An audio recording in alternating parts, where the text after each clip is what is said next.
देश में अब तक 2 करोड़ से अधिक लोग कोरोना वायरस की चपेट में आ चुके हैं। हालांकि राहत की बात यह है कि इन 2 करोड़ लोगों में से 1 करोड़ 66 लाख से अधिक लोग कोरोना को शिकस्त दे वापस स्वस्थ हो चुके हैं। इसी बीच आज दिल्ली के सीएम केजरीवाल ने एक बड़ा ऐलान कर दिया है। दिल्ली के 72 लाख लोगों को 2 महीने फ्री राशन और ऑटो रिक्शा चालकों को 5-5 हज़ार रुपये की मदद दी जाएगी। कोरोना संकट के बीच मुख्यमंत्री अरविंद केजरीवाल ने दिल्ली वासियों को फ्री राशन और आर्थिक मदद देने का ऐलान जब किया तो इसकी बहुत प्रशंसा की गई। मुख्यमंत्री केजरीवाल ने कहा, दिल्ली में राशन कार्ड धारकों को अगले 2 महीने तक मुफ्त में राशन दिया जाएगा। दिल्ली में लगभग 72 लाख राशन कार्ड धारक हैं। इसका मतलब है कि वह अपनी मंशा दिखा रहे हैं मदद करने की। लॉकडाउन 2 महीने चलेगा, कहीं ना कहीं ये संकेत मिल रहा है। दिल्ली सरकार सभी ऑटो और टैक्सी चालकों को 5,000 रुपये देकर उनकी मदद करेगी ताकि इस आर्थिक तंगी के दौर में उनको थोड़ी सी राहत मिल सके।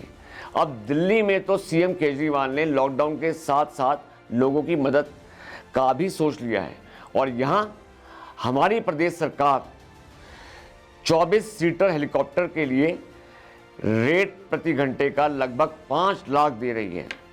इस समय यहाँ लोगों को मूलभूत सुविधाओं के बारे में सोचना चाहिए। हमारे यहाँ के वासी इस समय बहुत संकट में हैं। हिमाचल वासियों का दर्द, उनकी पीड़ा सरकार को अपना भीतर झांक के अपनी नैतिक जिम्मेदारी, अपना उत्तरदायित्व, जिसके लिए उनको मतदान करके यहाँ पे सत्ता में लेके आए थे, कि वह अपने प्रदेशवासियों को न्याय देंगे, उनकी पीड़ा समझेंगे। प्राइवेट बस ऑपरेटर्स भी अनिश्चितकालीन स्ट्राइक पर चले गए हैं। ऐसे में लोगों को आना जाना करने में काफ़ी मुश्किलों का सामना करना पड़ रहा है। कोरोना के चलते सरकार ने बसें 50% कैपेसिटी के साथ चलाने के निर्देश भी दिए हैं, जिससे प्राइवेट बस ऑपरेटर को नुकसान भी हो रहा है। प्रदेश में 3300 निजी बसें हैं। ऑपरेटर्स ने सरकार से SCRT, working capital, token tax माफ करने की मांग भी उठाई है।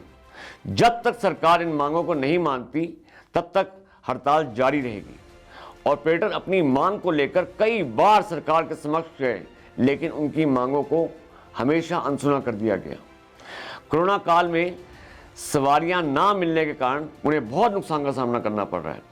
वहीं हड़ताल के चलते लोगों को भी परेशानियों का सामना करना पड़ रहा है। जिन्होंने यात्रा करनी है वह भी संकट में हैं, वह भी इस समय बहुत लाचार हैं। ऑपरेटर भी इस समय अपने नुकसान को देख हड़ताल पे आ गए हैं। सरकार गूंगी, बहरी, लाचार और बिल्कुल साइलेंट मोड पे आ चुकी है। इसलिए नहीं चुना था आपको। आप कोई भी बहाना देके अपनी नैतिक जिम्मेदारियों से, और वो भी, ये तो मानवीय भावना है, सबसे पहले हम मानव हैं, राजनीतिक दलों की बात तो बाद में आती है। क्या आप इस बात को समझ नहीं रहे हैं कि जो लोग सबसे पहले अपनी सुरक्षा को लेकर इतने संकट में हैं, ये दूसरा जो दौर आया है संक्रमण का, इससे पहले ही समाज में भय बहुत है। आवाजाही के लिए वह बेबस हो चुके हैं। ट्रांसपोर्टेशन फैसिलिटी बिल्कुल लाचार है।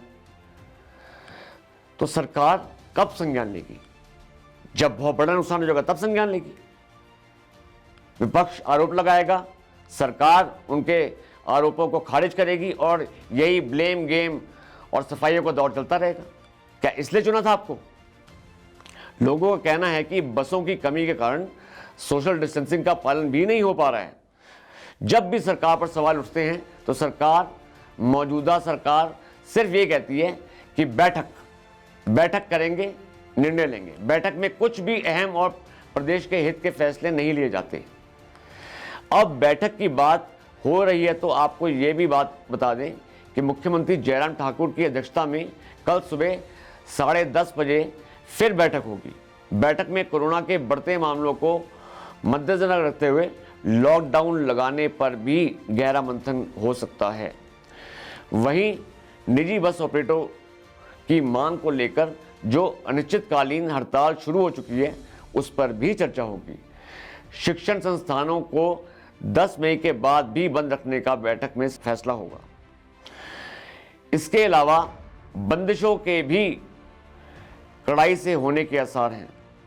हम भी यही चाहते हैं कि कल की बैठक में जनता के हित में फैसले लिए जाएं।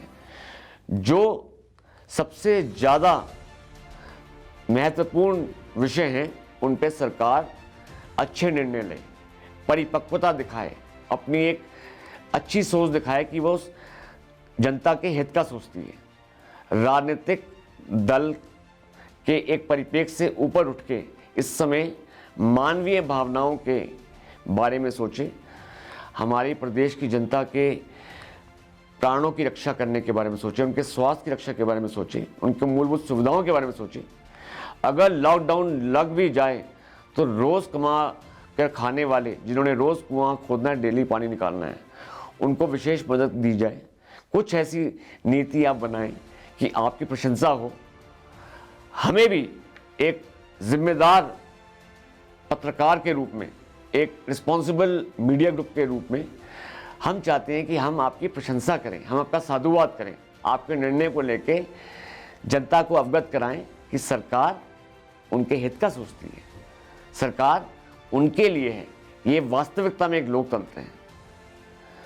तो अब सरकार से हम आग्रह करते हैं, हमारे माननीय मुख्यमंत्री जी, हमारे सब माननीय मंत्रियों से, विधायकों से, सरकार के साथ जुड़े प्रत्येक उस मनुष्य से जो अपनी एक अहम भूमिका निभा सकता है, हमारे अधिकारियों से, कि इस समय हमें अपने प्रदेश के लोगों की रक्षा करनी है, उनकी सहायता करनी है, और जो उनके मानवीय अधिकार हैं, जो उनके लोकतांत्रिक अधिकार हैं, उनको हम मद्देनजर रखते हुए एक अच्छी, स्वच्छ और जनता के प्रति एक शुभचिंतक की भूमिका निभाएं।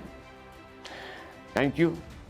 मैं गिरीश सूरी आप सबसे विदा लेता हूं। सही और सटीक खबरों के लिए यूं ही देखते रहिए TSR डिजिटल टीवी।